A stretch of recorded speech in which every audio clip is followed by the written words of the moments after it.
parle de quoi ce soir? Relation entre morphologie et oh, c'est cool! Ouais, la J'étais pas au courant. relation entre morphologie et la carnivorie chez les Biblis et les Drosera.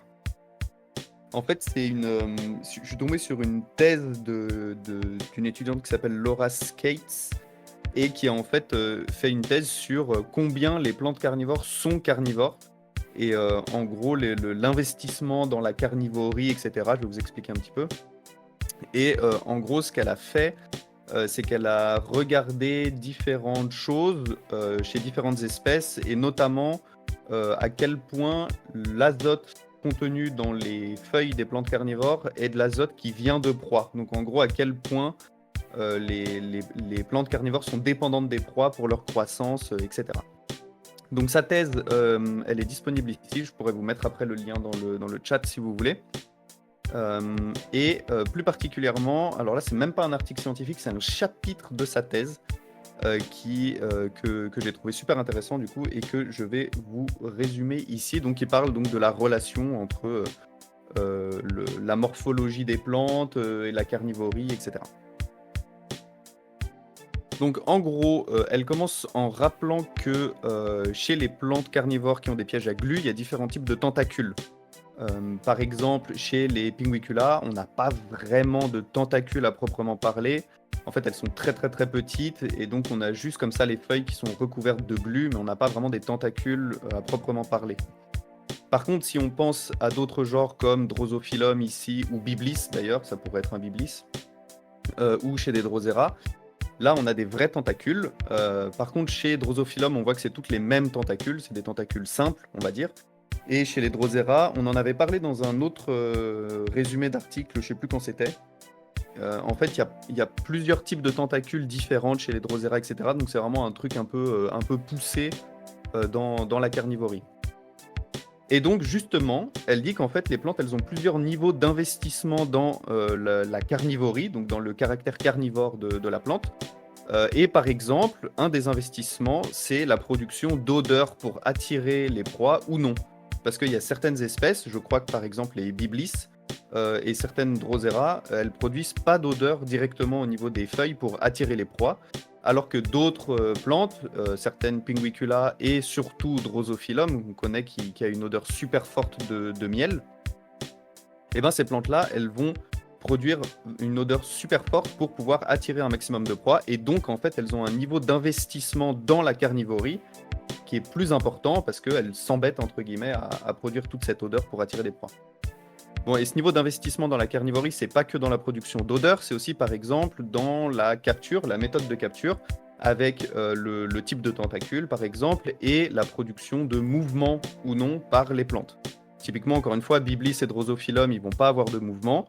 Donc c'est plus facile à fabriquer une feuille sans mouvement, si vous voulez, qu'une plante de Drosera qui doit pouvoir se courber pour favoriser la digestion de la proie, etc. Donc ça, c'est un niveau d'investissement dans la carnivorie qui est beaucoup plus important que chez des Drosophilum ou chez des Biblis. Et donc du coup, ce que nous dit l'autrice, elle nous dit qu'en fait la production de glu, la production de mouvement, la production d'odeur, de mettre de la glu par exemple sur l'entièreté des feuilles, là comme c'est le cas chez Drosera regia, tout ça ce sont des grands investissements dans la carnivorie et ça se fait au détriment de la photosynthèse en fait, parce que ça fait des feuilles qui sont super complexes, des mécanismes super complexes à mettre en place et tout ça en fait ça empêche la plante de faire une photosynthèse de qualité. Si vous y pensez, je sais pas, les feuilles des arbres qui sont complètement plates et orientées vers le haut comme ça, c'est vraiment le meilleur panneau solaire que vous pouvez imaginer et c'est pour ça qu'en fait elles font un maximum de photosynthèse. Chez les plantes carnivores, vous voyez la tronche des feuilles, ça marche quand même vachement moins bien. Mais ce qui est assez drôle en fait, c'est que ça explique pourquoi on retrouve des plantes carnivores dans des milieux qui sont ouverts et où en fait le soleil, c'est pas une ressource limitante. Il y a plein de soleil, donc en fait même si la feuille est un peu mal foutue pour capter la lumière du soleil parce qu'elle s'est trop investie dans la carnivorie, et ben c'est pas très grave en fait parce que le soleil c'est pas une ressource limitante. Il n'y a pas de compétition pour l'accès à la lumière, ou pas beaucoup on va dire. Alors que dans une forêt par exemple, il y a une forte compétition pour l'accès à la lumière et donc le truc le plus important c'est de fabriquer des feuilles qui puissent capter un maximum de lumière quoi. Bref, et c'est un peu pareil pour l'eau d'ailleurs pour les plantes carnivores qui poussent dans des milieux vachement humides. Bref, du coup, la question que s'est posée l'autrice, c'est du coup, bah, en fait, toutes ces plantes qui investissent à mort dans la carnivorie, est-ce que en fait, elles sont pas plus dépendantes aux proies? Est-ce que en fait, dans leurs feuilles, il n'y a pas plus d'azote qui vient directement des proies, qui donc en fait, elles sont plus dépendantes aux proies pour leur croissance, quoi? Et ben, c'est exactement ce qu'elle a testé. Et donc, elle a fait une étude de la capacité à assimiler l'azote des proies, et en gros, combien on va en retrouver dans les feuilles, en fonction de deux aspects. D'abord, de l'investissement dans la carnivorie, comme je vous ai expliqué. Et pour ça, elle a pris l'exemple de... Alors, je crois qu'elle est en Australie. Je crois qu'elle est australienne, cette chercheuse. Et du coup, bah, c'est un peu facile en Australie parce qu'il y a 1 milliard de plantes carnivores. Donc voilà, donc elle est allée se balader un peu et elle a trouvé un coin où il y avait à la fois plusieurs espèces de biblis et plusieurs espèces de drosera.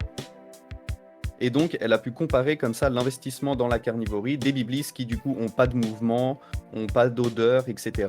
Et des drosera qui ont potentiellement des odeurs, des mouvements, etc. Donc, qui ont un investissement plus grand dans la carnivorie. Et enfin, elle a aussi regardé si la morphologie globale de la plante, en fait, avait un impact aussi sur la capacité à assimiler l'azote des proies. Et elle a regardé deux choses différentes. D'abord, si les plantes étaient prostrées, donc situées collées au sol, comme on voit là pour les espèces C et D, ou si c'était des plantes érigées, donc qui poussaient plutôt en hauteur, comme on voit pour A et B ici.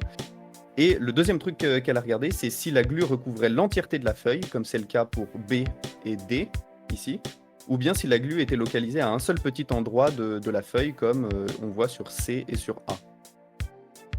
Voilà, donc en gros, ces premiers résultats qu'elle a trouvés, et je savais pas, en fait, je l'ai appris, mais on n'avait jamais prouvé que les biblis étaient des plantes carnivores qui étaient capables d'assimiler l'azote des proies, apparemment. Donc, bon, bah, du coup, elle l'a prouvé, donc trop bien. Enfin, c'était à peu près sûr que c'était le cas, mais ça n'avait jamais été testé, en fait, si les biblis ils pouvaient vraiment capturer l'azote des proies qu'ils avaient capturées. Donc voilà, bon, en fait, déjà, premier résultat de sa thèse, elle a prouvé que les biblis étaient carnivores, donc voilà, gros banger. Par contre, elle s'est rendue compte que les espèces annuelles, donc Liniflora et Filifolia, si je dis pas de bêtises, qu'elle a testé, elle en a peut-être une autre d'ailleurs, enfin bref, je me rappelle plus, elles assimilent beaucoup plus d'azote issu des proies que Biblis gigantea, qui est une espèce pérenne, donc qui survit plusieurs années. Et ça, en fait, elle n'arrive pas trop à l'expliquer. Enfin, elle a quelques hypothèses que je vous dirai à la fin, mais voilà, c'est un truc un peu bizarre, un peu bizarre pour elle, quoi.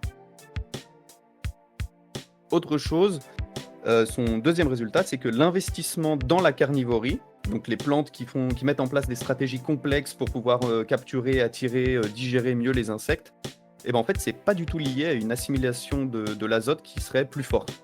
Par exemple, si vous regardez sur ces graphiques, les biblis, donc ils sont ici. Ici, c'est la quantité d'azote 15. Bon, en gros, c'est la quantité d'azote issue des proies, on va dire, dans les feuilles. Vous voyez que ça, c'est les biblis et ça, c'est différentes sections de drosera. Enfin, en fait, les biblis qui ont très peu d'investissement dans la carnivorie comparé aux drosera, en fait, elles ont les mêmes niveaux d'azote issus des proies dans leurs feuilles et même un niveau un peu supérieur. Et le niveau le plus haut, en fait, avec les drosera du type drosera indica, etc. Donc, bizarre aussi. Mais en fait, elle a quelques hypothèses. Et alors là, j'ai découvert aussi un truc que je ne savais pas. En fait, elle a remarqué qu'il y avait des interactions chez les biblis avec une petite bête qu'on voit ici en photo qui s'appelle Cetocoris. Et en fait, on ne sait pas trop comment ça fonctionne cette interaction. Donc elle a deux hypothèses. La première hypothèse, c'est parce qu'elle en a repéré chez certains biblis en fait, qu'elle étudiait sur le terrain, et notamment chez Biblis gigantea, donc qui est pérenne, etc. Et du coup, elle dit, bah, ça se trouve, en fait, c'est une petite bête qui profite de vivre sur Biblis gigantea, qui se fait pas bouffer par les petites poils de glu, un peu comme la punaise avec Roridula. Et du coup, elle vole les proies, et donc c'est pour ça que Biblis gigantea, elle a moins d'azote issu des proies dans ses tissus. Donc ça, c'est sa première hypothèse. Et sa deuxième hypothèse, c'est en fait, non mais ça se trouve, c'est l'inverse en fait, c'est cette petite bête-là qui vit avec les biblis. En fait, elle a un espèce de mutualisme comme ça avec les espèces de biblis, et du coup, elle permet une meilleure digestion parce qu'elle va soit réduire en morceaux les insectes qui ont été piégés par biblis, et puis avec ces déjections, et ben, ça va directement enrichir la plante, et donc ça fait un mécanisme beaucoup plus efficace en fait pour récupérer l'azote des proies, alors que par exemple, je sais pas, s'il n'y a pas cette bête-là, je dis n'importe quoi, si vous avez un papillon qui se colle dessus, mais que c'est les ailes qui se collent sur la feuille, en fait, la partie vraiment nutritive du papillon, là, dans le corps de la bête, je veux dire, sera pas digérée. Donc, en fait, c'est un peu une perte comme ça de place sur la feuille. Et donc, avec ce type d'insecte, eh ben, ça augmenterait la possibilité de digérer un maximum et d'assimiler un maximum d'azote. Bref, trop intéressant. Je crois que son dernier chapitre de thèse, elle a justement étudié ça. Donc, je pourrais peut-être regarder ça pour la prochaine fois, mais je ne l'ai pas lu pour pas me spoiler. Et du coup, dernier résultat, et après c'est terminé, elle a remarqué aussi que les Drosera érigés semblent assimiler plus d'azote issu des proies, et donc en fait dépendre plus de la capture des proies. Et en fait, elle explique ça par le fait que les plantes qui ont tendance à monter en hauteur, en fait, elles peuvent capturer une plus grande diversité de proies, notamment parce qu'elles peuvent choper des insectes volants, alors que les plantes qui restent prostrées contre la terre peuvent pas choper ce type d'insectes-là. Et voilà, c'était tout pour aujourd'hui. Merci beaucoup. Avec toujours le petit gif qui va bien, Évidemment. évidemment. Bon, merci beaucoup Arthur, hein.